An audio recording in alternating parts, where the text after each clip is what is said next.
Rental car companies, you love them, you hate them, but most of us need them from time to time. And here's Hertz selling off their EVs. Today we have a lot of EV talk, Nissan Delays EVs, Biden pouring money into the infrastructure, which is good. Europe and BYD situation. We're going to talk about Subaru and Honda and their EV talks right now. Things are heating up on their end for EVs, but let's get back to Hertz and dive into this. If you guys are new to the channel, my name's Kirk. I talk about industry auto news. Make sure to subscribe if you like that sort of coverage. Hertz to sell 20,000 EVs and shift back to gasoline cars. This is a third of its electric fleet in the United States, and they're going to be buying back into gas-powered cars due to weak EV demand, but it's actually more than just that. In October, Hertz chief executive Steven Scherr said they would scale back their EVs, which at that time made up 11% of the fleet, Tesla's being 80% of that 11%. He said EVs come with their higher repair costs compared to the rest of its cars, right? Weren't EVs lower maintenance, low repair costs, less things to go wrong? Apparently not. And that high repair cost has also hurt its bottom line. Now, on the personal end, if you were to own an EV, I hear insurance rates have been going up as well because of the high repair costs and also the high total ability. The total loss chances on an EV are much higher than a traditional gas car typically. Expenses related to collision and damage primarily associated with EVs remained high in the quarter, thereby supporting the company's decision to initiate the material reduction in the EV fleet. Hertz said back in April 2022 that they were going to buy up to 65,000 EVs over the next 5 years from Polestar, and that was after they've already committed to 100,000 Teslas by the end of 2022. I'm over at the Hertz website, and there are a lot of cars that they actually sell once they have finished their press fleet, or I call it a press fleet, their rental fleet. There are 685 electric cars and only 316 hybrids, only 47 plug-in hybrids. So we're going to click the electrics here. And if you want a used Tesla, there are 13 in my area within 50 miles of where I live. Check this out. You can get 1 to 2 year old Teslas for under $30,000. Now, those are the base models, but you also have long ranges in here for a little bit more money. They also have the mileage, which most of them are retired between 25 to 50,000 miles, it seems. There are some higher mileage ones here. Look, as low as $25,000 for a base model. Now, you can buy a new Tesla, and it will be the Highland version now since they've refreshed it. So you'll be buying the outdated model, but hey, 25 grand doesn't sound too bad. So this might be something to consider. Stop by your local Hertz dealer or just look online, and you'll be able to find some crazy deals on used Tesla Model 3s. All right, let's switch to Nissan delaying EV output again. They say for the second time, but honestly, I think this is potentially the third time. When they first announced that this EV sedan from Nissan Infiniti would be coming out of Canton, Mississippi, they said it was going to be in 2025. Then shortly after, they said 2026. Apparently, the memo for the delay is Nissan saying they need to enhance product competitiveness. So maybe their range just isn't good enough.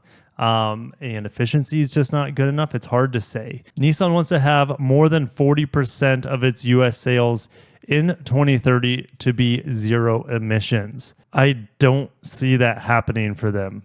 If you guys think they can do it, comment down below. I don't think it's going to happen. 40%. Nissan had planned to end production of the Altima, the big Altima Energy, in 2025. However, it is considering extending output of the midsize sedan by a year.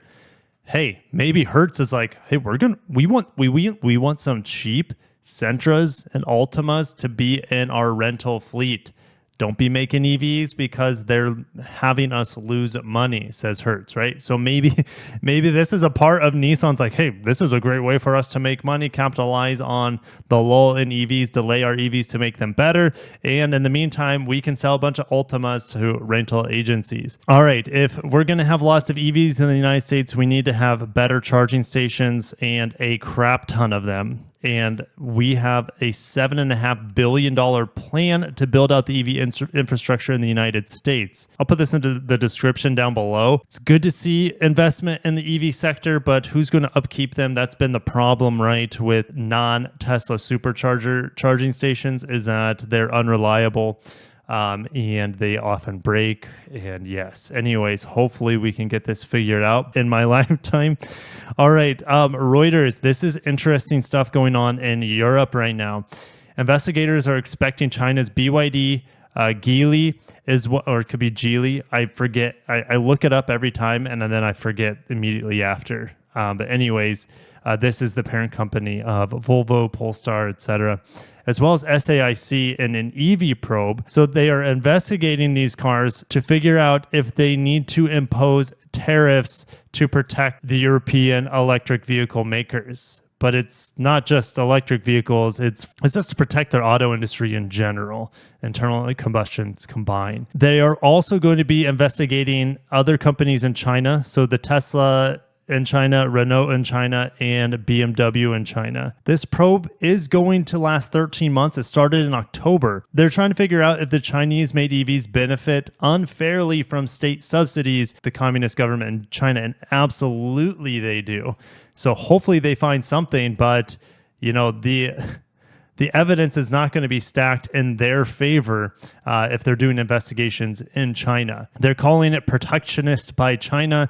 The investigation has escalated tensions between Beijing and the EU. So stay tuned on this. I think Europe absolutely needs to put tariffs on Chinese cars to protect their auto industry as well as their labor industry. But at the same time, if they do that, they're essentially biting the hand that feeds, because the Chinese market is so important to these automakers. They sell so many cars over in China. So I'll keep updating you guys as things go on there. But meanwhile, now UEFA, I wouldn't be surprised if they're mostly as corrupt as FIFA is. And they're happy to take the highest bidder, which was communist-funded BYD. I know BYD is privately owned, and I do pretty much enjoy the cars that they make as well as the news they make, but it's hard to deny that they haven't been getting a lot of help from the Chinese government. And so this is interesting that this is happening at the same time that there's a probe going on BYD in China. All right, let's get to some Japanese EV stuff. Subaru plans to leapfrog ahead in EV race with R&D and Design Center. So this is the new R&D and Design Center. And there's about 2,000 engineers, programmers, and stylists reporting from this new design center starting January 8th, 2024.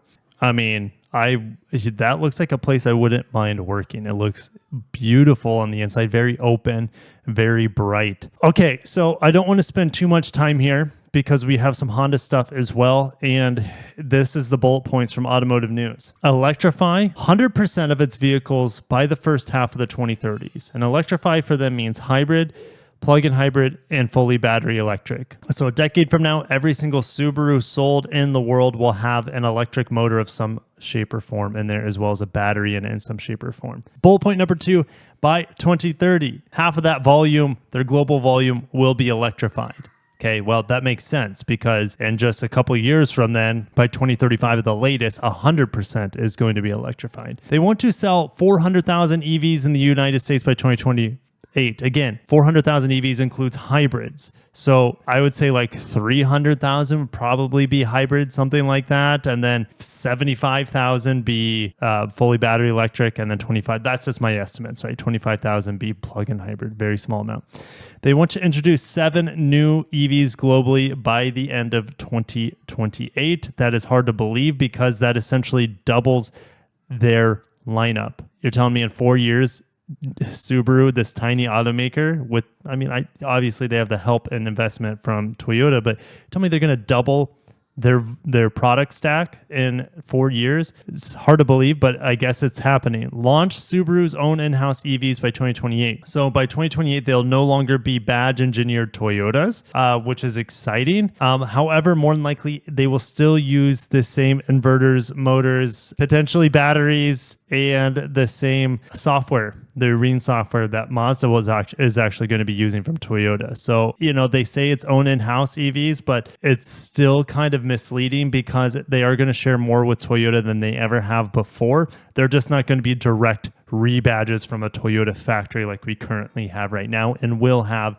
in 2025 with the 3-row EV crossover coming out of Kentucky. All right, moving on to Honda. I was very excited about this car, the Saloon EV concept. The problem is that it doesn't look like they're going to be able to make it very competitive. They are doing EVs their own way, it seems like. Before we get into the details of that car, it looks like they're unifying their global EVs. They're going to get rid of the EN series in China, which is interesting because I feel like that EN series it's brand new. So they're essentially scrapping that for a global EV identity. Now, what's interesting is that they're saying that the minivan type Space Hub is actually going on sale. They say it and the Saloon will be sold under the new Zero series.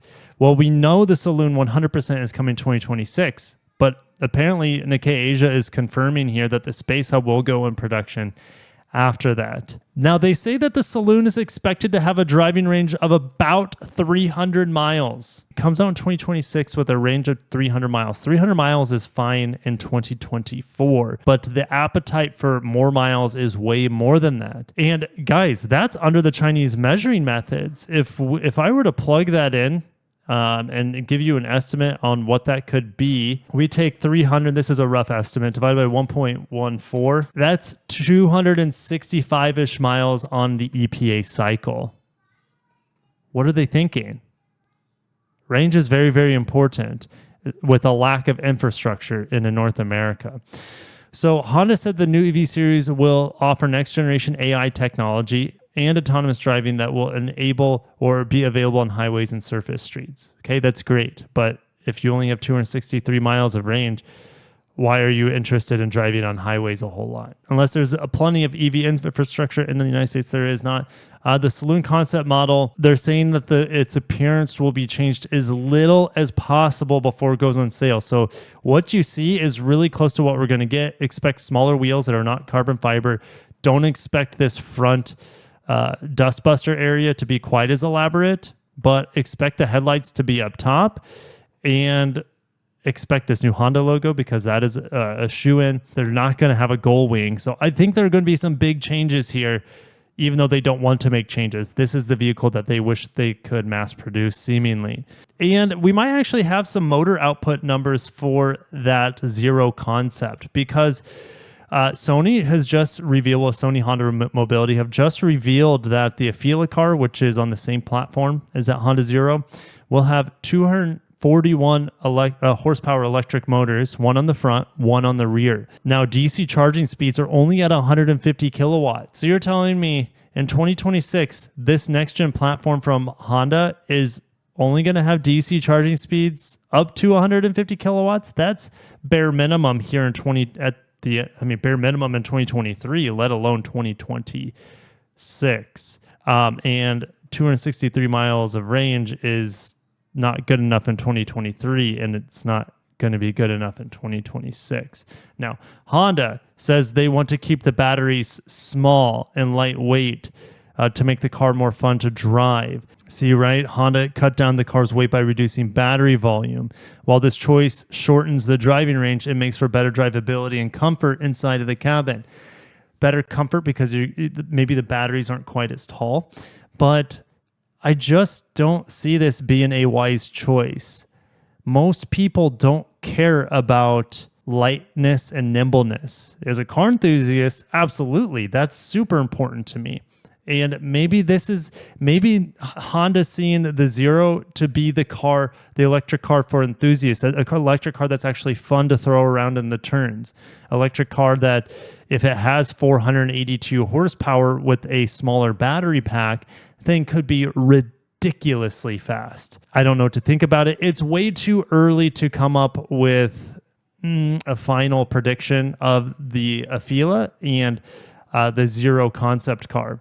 However, I am still excited for it. These early numbers are just being thrown around because I'm sure they're going to be changed in the next 2 years in some shape or form. So stay tuned. I'll bring you guys all this information about Honda's e-architecture platform going online in 2026. We had a lot of news today, guys. I'll see you in the comments below.